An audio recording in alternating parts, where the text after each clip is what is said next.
Hey everybody, O'Grady here. Welcome back to the channel. Today we're diving into a topic that's near and dear to my wallet, and probably yours too. We're talking about the top personal finance mistakes that could cost you a fortune.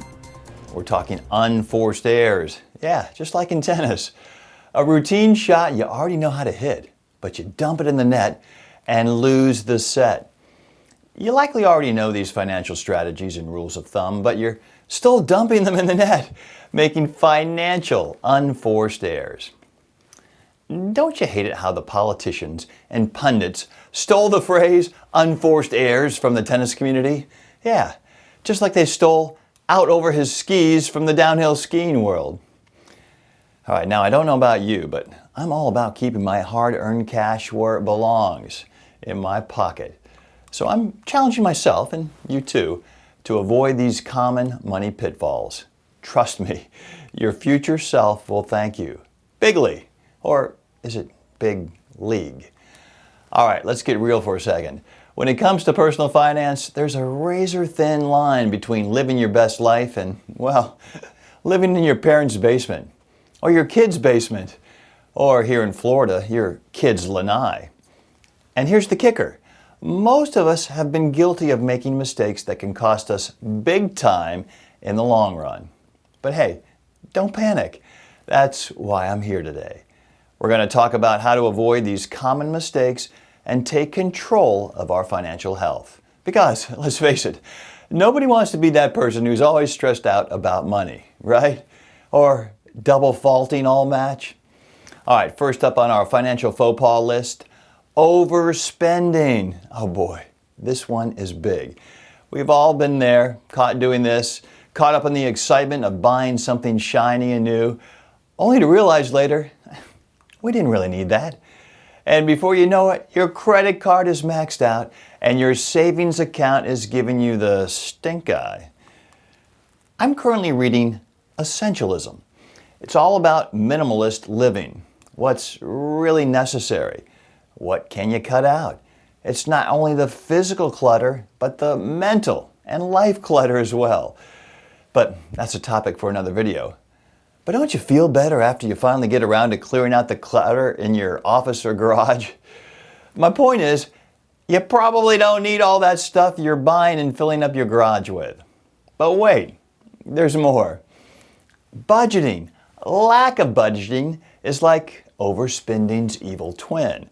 Not having a clear idea of where your money is going. That's a one-way ticket to Stress City. Population? You. All right, you love him or you hate him, Dave Ramsey, right? Well, he would be proud of you for finally working up a budget. So here's my challenge to you and myself. Let's start tracking your expenses. I mean, really tracking them. That $5 coffee, write it down. Yeah, I know. It's not really about the latte. If it makes you happy, go ahead and burn your tongue and taste buds for $25 a week, $100 a month, or $1,200 a year. But yeah, it's not really about the latte though. And that impulse buy at the checkout counter? Yep, that too. Do you really need that Red Bull in the checkout line cooler at Publix? Or the latest Mountain Dew flavor? Mountain Dew Blue Baja Blast Code Red Summer Freeze? Yeah, they're just putting together words at this point. It's all the same drink. It might be eye-opening, but trust me, it's the first step to financial freedom. Not the do, the budget, and tracking your spending. Not budgeting is kind of like not tracking your meals when you're trying to lose weight or add muscle. You don't think you're eating that much until you pop your food in MyFitnessPal and surprise, you're way over your calories for the day. No way, you say? Well, it's the same way with money. You don't really know where it goes until you start tracking it. And if you don't want to keep receipts and write stuff down or enter it in software, just review your bank statement. Most of us pay for most things with a debit card these days. It's a great way to track where all the money is going, and in many cases, the bank even categorizes your spending. All right, let's talk about poor choices investment-wise. putting your hard-earned cash into investments that don't align with your financial goals.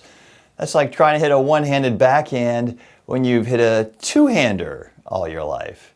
And don't even get me started on impulse purchases.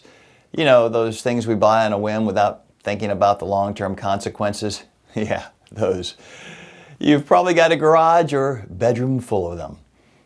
Thigh Master, anyone? Or the world's most expensive clothes hanger system? Bowflex. And who can forget the blanket with sleeves, the Snuggie? They're the silent killers of our bank accounts. Here's a little trick I've been using. Before making a purchase, I ask myself, will this matter to me in a month or in a year? Will I even care? If the answer is no, put it back on the shelf. It's not always easy, but it saved me from a lot of buyer's remorse. All right, let's address the elephant in the room, or the elephant in your neighborhood. The pressure of keeping up with the Joneses. We've all felt it, right? That nagging feeling that we need the latest gadgets or designer brands just to keep up and fit in. But here's the truth bomb. Financial freedom isn't about keeping up with others.